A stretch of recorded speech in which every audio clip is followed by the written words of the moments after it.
Shalom. आजचा आपला विषय आहे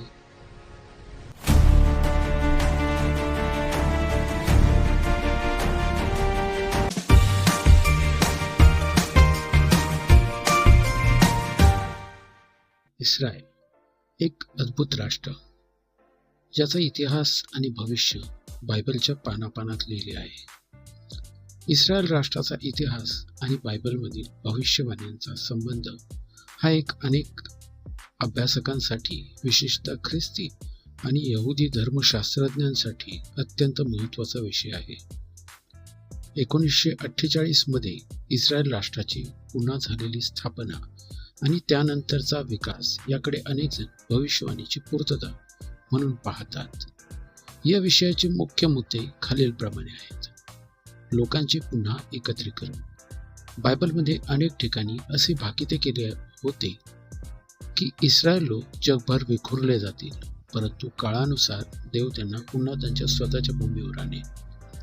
यहेजकेल 36:24 मध्ये, कारण मी तुम्हाला राष्ट्रातून बाहेर काढीन, सर्व देशातून जमा करीन आणि तुमच्या स्वतःच्या देशात आणीन.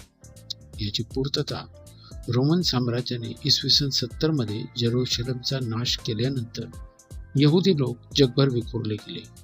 परंतु 19व्या आणि 20व्या शतकात, विशेषतः 1948च्या आसपास, जगाच्या कानाकोपऱ्यातून लाखो यहुदी लोक पुन्हा इस्रायलमध्ये परतले. याला आलिया असे म्हणतात. एका दिवसात राष्ट्राचा जन्म. इस्रायलला स्वातंत्र्य मिळण्याची प्रक्रिया अत्यंत वेगवान होती, ज्याचा संबंध एक विशिष्ट वचनाशी जोडला जातो. यशाया 66:8. असे कोणी ऐकले आहे काय? एका दिवसात देश प्रसवेल काय? किंवा एकाच वेळी राष्ट्र जन्माला येईल का? याची पूर्तता 14 मे 1948 रोजी ब्रिटिश जनादेश संपला आणि त्याच दिवशी डेव्हिड बेन गुरियन यांनी इस्रायलच्या स्वातंत्र्याची घोषणा केली. जगाच्या इतिहासात मृतवत झालेले राष्ट्र 2000 वर्षानंतर पुन्हा एका दिवसात अस्तित्वात आले. हे आश्चर्यकारक मानले जाते. ओसाड जमिनीचे नंदनवन होणे. बायबलमध्ये सांगितले होते की इस्रायलची भूमी ओसाड होईल, पण जेव्हा लोक परत येतील तेव्हा ती पुन्हा फुलेल. यशाया 35:1 मध्ये, रान व ओसाड जमिनी उल्हास करतील, वाळवंट आनंदित होईल आणि कळीप्रमाणे फुलेल. याची पूर्तता 20व्या शतकाच्या सुरुवातीला इस्रायलची भूमी दलदलीची आणि वाळवंटीची होती. आज इस्रायलने ठिबक सिंचन आणि प्रगत कृषी तंत्रज्ञानाच्या द्वारे वाळवंटात फळे, फुले आणि भाज्या पिकवून देशाला हिरवेगार बनवले आहे. इस्रायल आज युरोपला फळे निर्यात करणारा मोठा देश आहे. हिब्रू भाषेचे पुनरुज्जीवन. साधारणपणे एकदा मृत झालेली भाषा पुन्हा बोलली जात नाही, मात्र याबद्दलही संकेत मानले जातात. सफन्या 3:9. तेव्हा मी लोकांच्या ओठात शुद्ध वाणीचा पालट देईन.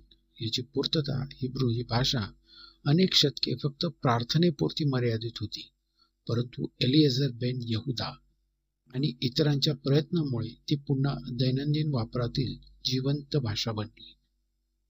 आज संपूर्ण इस्रायलमध्ये हिब्रू बोलली जाते.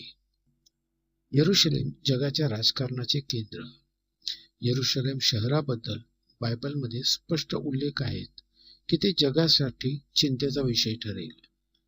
जी भविष्यवाणी जकर्या 12:3 मध्ये, त्या दिवशी मी यरुशलेमला सर्व लोकांसाठी भारी दगड करीन, जे कोणी त्याला उचलतील ते खास घायाळ होतील. याची पूर्तता आज आपण पाहतो की यरुशलेम हे आंतरराष्ट्रीय राजकारणाचे, वादविवादाचे आणि लक्ष वेधून घेणारे मुख्य केंद्र बनले आहे. संयुक्त राष्ट्रापासून ते जागतिक महासत्तापर्यंत सर्वांचे लक्ष या शहराकडे असते. सारांश.